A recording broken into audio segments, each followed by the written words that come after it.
Trois jeunes hommes vivaient ensemble comme des frères. Ils n'étaient pas riches, ils n'avaient pas de travail, pas d'argent. Mais ils savaient les uns les autres. Chaque matin avant le lever du soleil, les trois amis s'entraînaient ensemble devant leur petite chambre louée. Pompes, courses, soulèvements de grosses pierres. Leurs corps devinrent forts et musclés. Les gens du quartier les admiraient. Mais l'admiration ne pouvait pas remplir des ventres affamés. La nuit, ils dormaient souvent le ventre vide. Un soir, les trois amis étaient assis en silence devant leur chambre. Le vent soufflait doucement dans la rue poussiéreuse. L'un d'eux finit par parler. « Mes frères, nous ne pouvons pas continuer comme ça. » Le deuxième ami baissa la tête. « Nous avons la force, mais aucune opportunité. » Le troisième ami regarda la route sombre devant eux. « Peut-être que notre destin se trouve ailleurs. » Silence. Puis le premier ami se leva. « Quittons cette ville ensemble. Peut-être qu'ailleurs, nous trouverons du travail et changerons nos vies. » Les autres acceptèrent immédiatement. Mais il y avait un problème. Ils n'avaient pas d'argent pour le transport. Alors, le lendemain matin, ils préparèrent leurs petits sacs et commencèrent à marcher. Le voyage à travers la forêt. La route était longue, très longue. Sous le soleil brûlant, ils marchèrent pendant des heures. Leurs pieds leur faisaient mal, leur ventre grognait de faim. Parfois, ils buvaient de l'eau sale des marécages juste pour survivre. Parfois, ils se reposaient près des rochers avant de continuer encore. Pourtant, aucun d'eux n'abandonna les autres. Alors que le soleil se couchait, ils entrèrent dans une forêt profonde. De grands arbres couvraient le ciel. D'étranges sons résonnaient dans l'obscurité. Le troisième ami murmura nerveusement « Nous devrions nous arrêter ici pour la nuit. » Ils trouvèrent un immense arbre ancien. Ses racines s'étendaient sur le sol comme des serpents. Les amis posèrent leurs sacs et dormirent dessous. L'homme descendit de l'arbre. Très tôt le matin, le premier ami ouvrit soudainement les yeux. Il se figea. Quelqu'un descendait lentement du gigantesque arbre. La silhouette semblait étrange, belle.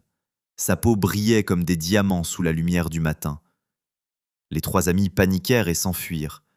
Puis l'homme mystérieux éclata de rire. « Revenez!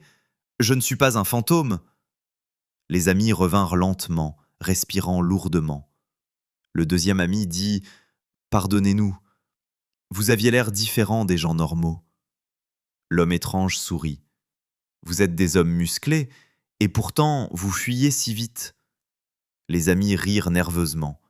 Puis l'homme parla calmement. « Je suis un marabout. Je vis ici dans la forêt. » Il plongea profondément son regard dans leurs yeux. « Dites-moi, pourquoi trois jeunes hommes forts errent-ils dans cette forêt dangereuse ?» Les amis expliquèrent tout, leur pauvreté, leur souffrance, leur rêve d'une vie meilleure.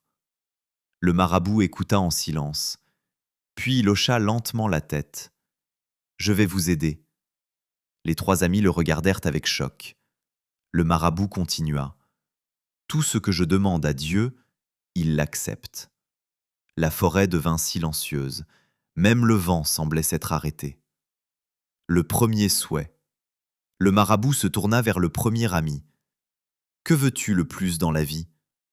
Sans hésiter, l'homme répondit « Je veux de l'argent, beaucoup d'argent. » Le marabout demanda « C'est tout ?» L'ami sourit avec confiance. « Oui.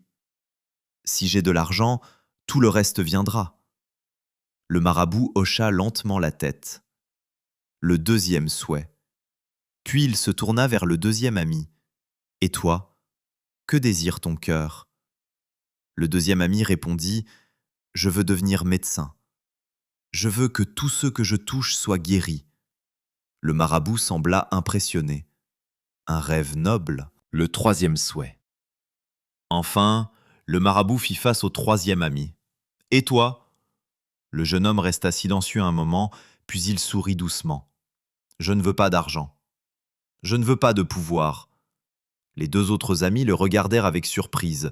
Le jeune homme continua. « Je veux seulement une bonne épouse, quelqu'un qui m'aime sincèrement. » Le marabout le fixa longuement, puis sourit. « Intéressant. Il leva les deux mains vers le ciel. Le vent commença soudainement à traverser la forêt. Les feuilles tournoyaient autour d'eux. Le marabout ferma les yeux. Le vent soufflait plus fort dans la forêt. Les feuilles dansaient autour d'eux. Puis il parla d'une voix plus profonde. « Retournez chez vous maintenant. Dans 1 mois, vos destinées changeront pour toujours. » Les 3 amis se regardèrent avec stupeur. Mais avant qu'ils puissent parler à nouveau, le marabout leva un doigt. Son expression devint sérieuse. « Mais il y a une condition. » La forêt devint soudainement silencieuse. Même les oiseaux arrêtèrent de chanter. Le marabout continua lentement. « Si Dieu vous bénit, vous devez faire le bien, aider les pauvres, respecter les autres, ne laissez jamais l'orgueil entrer dans vos cœurs. » Il les pointa du doigt un par un, car les bénédictions peuvent disparaître aussi vite qu'elles arrivent. Le premier ami baissa les yeux. Le deuxième ami écouta attentivement. Le troisième ami resta silencieux. Puis le marabout dit « Un jour, je viendrai moi-même dans votre ville. » Les amis semblaient surpris. « J'observerai la manière dont vous traitez les gens, surtout les pauvres. » Il recula lentement vers le gigantesque arbre. « Vos bénédictions ne sont pas des récompenses, ce sont des épreuves. » Un vent froid traversa la forêt. Les amis sentirent des frissons parcourir leur corps. Puis le marabout sourit doucement. « Maintenant partez. » Les 3 amis le remercièrent respectueusement, ramassèrent leurs sacs et quittèrent la forêt. Mais aucun d'eux ne savait que les dons qu'ils avaient demandés deviendraient bientôt leur plus grande épreuve. 1 mois plus tard, la ville avait complètement changé pour les 3 amis.